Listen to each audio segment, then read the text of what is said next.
안녕하세요. 네, 반갑습니다. 저는 오진 4팀 8기 전용식입니다.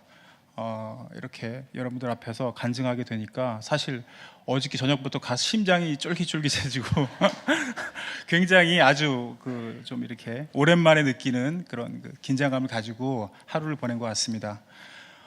먼저 제가 간증 드리기 전에 저는 이번 선교를 통해서 저에게 잠재되어 있는 은사를 발견했습니다. 제가 이 대만 선교 갔을 때에 참 힘들었던 게 이 대화도 안 되고 그 다음에 또 뭐 이렇게 여기 나와서 이렇게 율동하는데 나중에 사진 찍은 거 보니까 배밖에 안 보이더라고요. 이렇게 배만 보이고 참 이게 여러 가지로 또 그렇다고 해서 이렇게 제가 찬양을 잘하는 것도 아니고 참 힘들다. 나는 무엇으로 이렇게 쓰임 받을 수 있을까 생각했었는데 이번에 제가 쓰임 받는 걸 찾았습니다. 제가 이렇게 저희가 가게 된 곳은 소곡교회라는 곳인데요. 한 250가구 정도가 있고요. 그 다음에 거기 마을이 좀 떨어져 있는데 마을마다 마을 회관들을 찾아다니면서 할머니들에게 인사드리고 또 우리가 복음을 전하고 영접하고 또 예배자로서 이렇게 성도의 삶을 살 수 있도록 인도하는 그런 것들을 했습니다. 또 가까우 다니면서 축호 전도를 했습니다. 우리 동네도 소곡교회도 마찬가지로 거의 대부분이 농사를 지시고 그리고 보통 한 70대가 기본적으로 이제 평균 연령인 것 같아요. 제가 거기 처음에 저희가 도착했을 때 객방마을이라는 마을 회관에 갔었습니다. 한 3분 정도 할머니가 마을 회관 앞에 느티나무 밑에 앉아 계셨어요. 그래서 인사를 이렇게 드리면서 예전에 제가 느꼈던 그런 어떤 희열을 느꼈습니다. 이 할머니의 눈빛이 나를 굉장히 이렇게 호감스럽게 받아주시는 거예요. 그래서 저는 그냥 그러려니 생각을 했습니다. 그리고 나서 또 다른 할머니한테 인사를 드렸는데 그 할머니가 이 젊은 총각이 얼굴도 잘생겨가지고 그때 제가 이제 번뜩 생각이 났습니다. 맞아, 나 옛날에는 그래도 좀 잘생겼다는 소리 들었는데, 그리고 할머니들한테 조금씩 다가갔어요. 그래서 할머니 안녕하세요. 우리 일부러 얼굴을 가까이 대고 이렇게 저 좀 봐주세요. 이렇게 가까이 대면서 할머니들한테 다가갔을 때 왠지 모르게 할머니들이 좀 더 친근하게 대해주신 것 같고, 또 제가 같이 영접 기도하면서 안아드리고 같이 볼도 비볐을 때 거의 저를 이 아이돌을 바라보는 눈빛으로 바라봐 주셔서 참 제가 일해야 될 곳이 여기구나. 앞으로 나는 무조건 이 마을회관 할머니들 계신 곳에는 가야겠구나라고 이렇게 힘을 얻었습니다. 다들 마찬가지겠지만 저도 이번에 어렵게 시간을 내서 대만 선교와 그리고 국내 선교에 참가하게 됐습니다. 다른 분들도 다 거의 그러신 것 같아요. 근데 저도 이번이 처음이었습니다. 대만도 처음이었고 그 다음에 고성 선교도 국내 선교도 처음 가보게 되었습니다. 우리 팀에서 한 분을 제가 추천을 해서 이제 팀장으로 세워드렸는데 부득이하게 그분이 이제 식당 일을 미리 약속하시는 바람에 팀장 자리가 비어서 어쩔 수 없이 제가 이제 팀장을 맡게 됐습니다. 그래서 대만 선교를 다녀와서 보니까 다른 팀과 마찬가지로 저희도 한 3명밖에 없더라고요. 그래서 어떻게 하면은 이 난관을 극복하고 나갈 수 있을까 고민하고 인맥도 없고 그동안 좀 성도들과의 교제를 잘 했어야 될 텐데라고 생각하면서 고민을 많이 했습니다. 우리 주장님, 민준홍 주장님께 이 하소연을 했어요. 어떻게 팀장을 세워주시고 이렇게 팀원들을 안 보내주세요? 그랬더니 저도 4명입니다. 그러시더라고요. 알아서 하세요. 거의 그런 느낌이었어요. 그래서 그래도 여러분들에게 이제 소개해 주시고 해서 나중에는 제가 시간이 되어서 교회 나와서 평일날 하루에 1시간 정도씩 기도를 했어요. 하나님, 제가 한 명이라도 저 혼자라도 가겠습니다. 그렇지만 가서 할 수 있는 능력을 주시고 또 10명 정도, 8명 정도 채워주셨으면 좋겠습니다. 목사님 말씀하시기에 크게 4개 마을 회관을 중심으로 움직일 건데 2명씩 가서 했으면 좋겠다고 그러셨거든요. 그래서 그러면은 8명 정도였으면 좋을 것 같습니다 라고 기도를 했습니다. 그렇게 기도하는 가운데 사실은 별로 기대를 안 했어요. 그래서 한 3-4명이서 그렇게 그냥 열심히 해야지 그렇게 생각을 하고 있었는데 한 분 이렇게 모이기 시작했습니다. 노현 강도사님 보내주시고 또 목사님 지인이신 광주에 있는 또 우리 형제자매분들도 우리 팀으로 합류하게 돼서 나중에는 10명이나 됐습니다. 그래서 10명이 되는 인원이 잘 사역을 할 수 있었습니다. 저는 이번 선교를 통해서 뭐 여러 가지 많은 일들이 있었지만 제게 있어서 가장 놀라웠던 것은 조금 전에 그 할머니와의 그런 그 아이돌 관계가 아니라 기도하면 채워주시는 하나님을 체험했다는 것입니다. 출발하기 전에는 우리 팀원에 대한 부분과 제게 능력 주심을 기도했었는데 담대하게 갈 수 있는 능력을 주시고 또 팀원들을 채워주셨습니다. 팀원들이 다 차고 난 다음에 제가 생각하는 정도로 한 10명 정도 차고 나니까 그때 또 시험이 들기 시작했습니다. 이거 이렇게 내가 출발하기 전에 아직 제대로 한 번도 만나보지 못했는데 이분들과 과연 제대로 사역을 할 수 있을까? 제가 이분들하고 잘 이렇게 어우러져서 우리가 하고자 하는 것을 한 마음으로 할 수 있을까? 그래서 생각한 게 어떻게든 이분들이 마음을 제가 이렇게 잘 케어해 드리려겠다라고 생각을 하고 정말 노심초사하고 항상 눈을 이렇게 우리 팀원들에게 맞추고 무슨 일이 있지 않나, 또는 뭐 이분들이 불편한 게 뭐 있을까, 이렇게 생각하면서 출발하는 날 그렇게 출발을 했습니다. 마음이 되게 이렇게, 글쎄 뭐라 그럴까요? 제 스스로가 그걸 다 챙기려고 그러니까 굉장히 긴장이 되고, 사실 저도 처음 하는 것인데 우리 팀원들 간에 서로 또 너무 이렇게 모르는 관계에 서로 제대로 사역해 보기도 전에 서로 팀끼리 되면은 어떡하지라는 걱정도 사실 많이 됐었거든요. 그렇게 해서 다행히 저희가 잘 도착을 해서 우리가 사역할 교회를 돌아보고 또 뜨겁게 기도하고, 그리고 첫날 이제 우리 저녁 예배를 드리러 충무중앙교회로 갔습니다. 거기서 저는 그날 사실 충무중앙교회 저녁 예배에서 우리가 있었던 모든 사역을 감당할 수 있는 은혜를 받았습니다. 저는 그렇게 생각하지 않았어요. 저는 우리가 대부분의 분들이 다들 잠을 못 자고 출발하셨고, 도착하고 나서 또 사역지 돌아보고 힘들게 다 돌아왔기 때문에 저는 목사님이 간단하게 설교하시고 피곤하니까 빨리 가 쉬세요 그럴 줄 알았어요.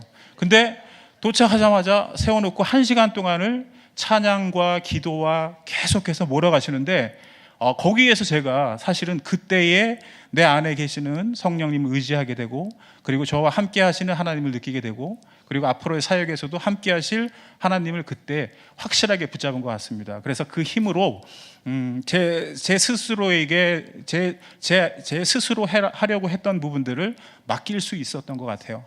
그래서 그 다음날 사역에 되었을 때 그때는 좀 마음이 편해졌습니다. 저는 커피를 좋아해서 우리 팀원들 오시는 분들은 제가 꼭 맛있는 커피를 끓여드려야지, 그래서 5가지 커피를 준비해 갖고 왔습니다. 그래서 사실은 그 전날까지는 그거 끓인다는 그런 생각조차도 못했어요. 이거 언제 끓여서 끓이고 어떻게 뭘 해먹어, 이렇게 그냥 접어두고 있었는데 여유가 생기게 되고, 그리고 분주하거나 쫓기는 마음이 아니라 뭔가 모르게 든든한 마음이 있고, 또 내가 아니더라도 같이 여기 지금까지 모아주시고 보내주신 분들인데 이분들과 잘 사역하게 해주실 거라는 확신이 있었습니다. 그래서 커피를 맛있게 내려서 드리고, 또 우리가 같이 커피를 나눠 먹고, 그리고서는 정말 이렇게 보니까 거의 저뿐 아니라 대부분이 이 선교가 처음이신 분들이 많았어요.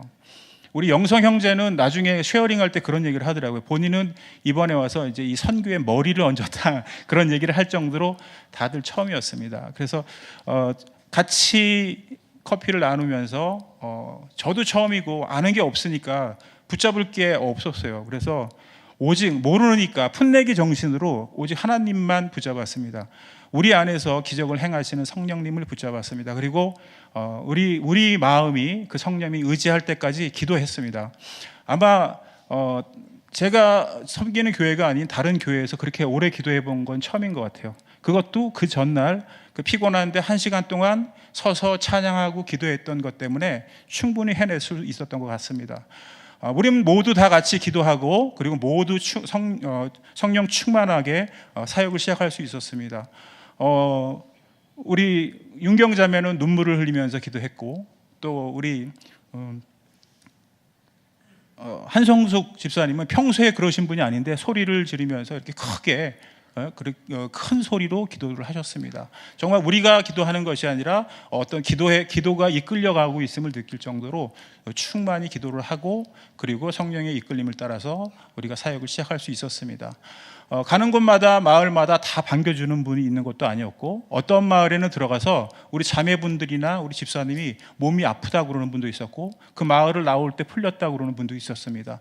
우리는 우리가 싸우는 것이 아니라 우리 뒤에서 보이지 않는 어떤 세력에 의해 그 앞에 보여지는 분들과 대면해야 됐고요. 그분들에게 복음을 전달해야 됐고 또 그분들이 복음이 전달되는 것을 간절히 바라는 마음으로 우리는 선교를 했습니다. 총 저희가 8개의 마을을 다녔고요. 6개의 그 마을회관을 가서 할머니들을 만나고 섬기고 그리고 그분들의 마음이 열리고 그러면서 서로 우리가 함께하면서 하나님께서 정말 이 귀한 영혼들을 우리에게 예비해 주시고 만나게 해주셨다는 거 우리 모두가 함께 느끼면서 정말 우리가 다 같이 할 수 있을까라는 그런 마음에서 서로가 서로를 위해주고 그리고 서로가 서로에게 정말 기쁨이 되는 시간을 충만히 누리고 왔습니다. 다녀오고 난 다음에도 서로의 그 기쁨들이 아직까지 남아서 또 가고 싶다, 또 그렇게 큰 은혜, 정말 우리가 더 큰 은혜를 받고 왔다라고 하는 선거였던 것 같습니다. 저는 이번 선교에서 마지막으로 참 가슴 아팠던 것, 또 깊이 생각했던 것이 있습니다. 제가 마지막에 한 분 할아버지를 만났었는데 굉장히 엘리트셨습니다. 그 일제시대에는 일어를 배우시고 그 다음에 6.25 때에는 영어를 배워서 카츄샤에서 근무하시고 그리고 미국으로 잘 이렇게 이민까지 갈 수 있었는데 그 형이 북한에 잘못 이렇게 앞잡이가 되어서 반공분자가 되어서 미국에 가지 못한 그 할아버지를 만나게 되었습니다. 마을학원에서 그 할아버지와 같이 얘기를 나누고 그리고 그 할아버지에 대한 마음이 서로 이렇게 공감을 이루고 그리고 그 할아버지가 그렇게 안타까워하면서 그렇게 미국을 동경하고 또 그렇게 미국의 신문물을 받아들이면서 꼭 미국에 가기 위해서 미란까지도 생각했다고 하셨던 그 얘기를 들으면서 정말 가슴 아프게 그 할아버지의 지나온 그 삶이 허황된 한 가지를 쫓기 위해서 이렇게 똑똑하신 분이 그렇게 고생을 하셨구나라는 생각도 들었습니다.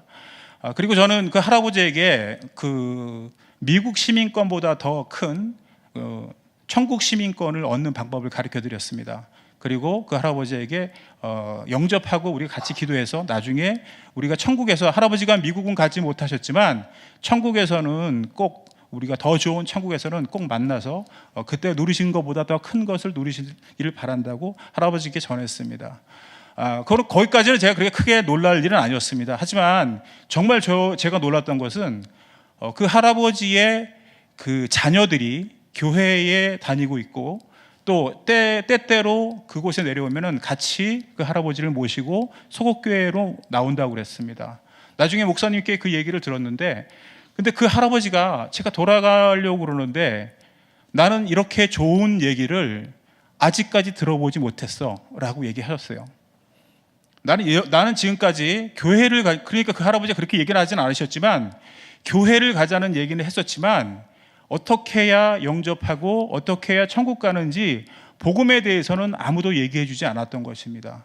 저는 이번에 선교를 하면서 그러한 것들을 2차례 더 경험을 했습니다. 똑같이 그 사위가 목사인 김소심 할머니도 저하고 같이 얼굴을 마주보고 영접 기도를 하고 그렇게 천국에서 꼭 만나요. 의심하지 마시고 천국에서 만나시면 제가 꼭 증인이 되드리겠습니다.